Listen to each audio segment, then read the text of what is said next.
നമസ്കാരം. കോൺഗ്രസിൽ മുഖ്യമന്ത്രി ആരാകണം എന്നുള്ളതിനെ ചൊല്ലിയുള്ള ആഭ്യന്തര കലഹമൊക്കെ ഉള്ളതായിട്ട് പല മാധ്യമങ്ങളും റിപ്പോർട്ട് ചെയ്യുന്നുണ്ട്. അതിന്റെ ഭാഗമായി തന്നെയാണ് ഇന്ന് കോഴിക്കോട് നടന്ന ഒരു പരിപാടി.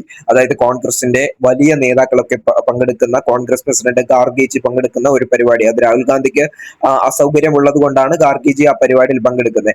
ആ പരിപാടിയിൽ ഇന്ന് നമ്മൾക്ക് വ്യത്യസ്തമായ ഒരു കാഴ്ച കാണാൻ ഇടയായി. അതായത് രമേശ് ചെന്നിത്തലയുടെ ചിത്രം വെച്ച, അതോടെ രമേശ് ചെന്നിത്തലയുടെയും രാഹുൽ ഗാന്ധിയുടെയും ചിത്രം വെച്ച ചില വിശറികളും അതോടൊപ്പം തന്നെ ചില ഫ്ലെക്സുകളും കാർഡുകളും ഒക്കെ അതിലേക്ക് വിതരണം ചെയ്യുന്ന കാഴ്ച, അത് കൃത്യമായ ഒരു രാഷ്ട്രീയ സൂചന തന്നെയാണ് നൽകുന്നത്. രമേശ് ചെന്നിത്തല ഇപ്പോൾ ശ്രമിക്കുന്നത് മുഖ്യമന്ത്രി സ്ഥാനാർത്ഥി ആകാൻ വേണ്ടി തന്നെയാണ്. ഏതു വിധേനയും സതീശനെ വെട്ടി മുഖ്യമന്ത്രി ആകുക എന്ന ഒറ്റ ലക്ഷ്യം മാത്രമാണ് രമേശ് ചെന്നിത്തലയ്ക്കുള്ളത്.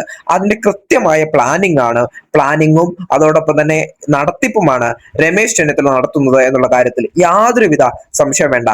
സതീശനും രമേശ് ചെന്നിത്തലയും ഒക്കെ മുഖ്യമന്ത്രിക്ക് കെ സി വേണുഗോപാലും ഒക്കെ മുഖ്യമന്ത്രി കസേരയ്ക്ക് വേണ്ടി കോൺഗ്രസിനുള്ളിൽ ഇപ്പോൾ തന്നെ പണി തുടങ്ങി കഴിഞ്ഞു എന്നുള്ള വിവരങ്ങളാണ് കോൺഗ്രസ് പാർട്ടിയിൽ നിന്നും പ്രവർത്തകരിൽ നിന്നും പുറത്തു വരുന്നത്.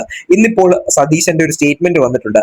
മുഖ്യമന്ത്രിയെ ചൊല്ലി ഒരു ചർച്ചയും പാർട്ടിയിലില്ല, കൃത്യമായ ധാരണകൾ ഉണ്ടെന്ന് വി.ഡി. സതീശൻ.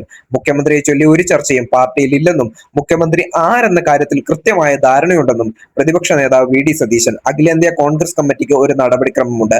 അതിനനുസരിച്ച് തെരഞ്ഞെടുപ്പ് കഴിയുമ്പോൾ തെലങ്കാനയിലും കർണാടകയിലും ചെയ്തതുപോലെ മുഖ്യമന്ത്രിയെ തെരഞ്ഞെടുക്കുമെന്നും വി.ഡി. സതീശൻ പറഞ്ഞു.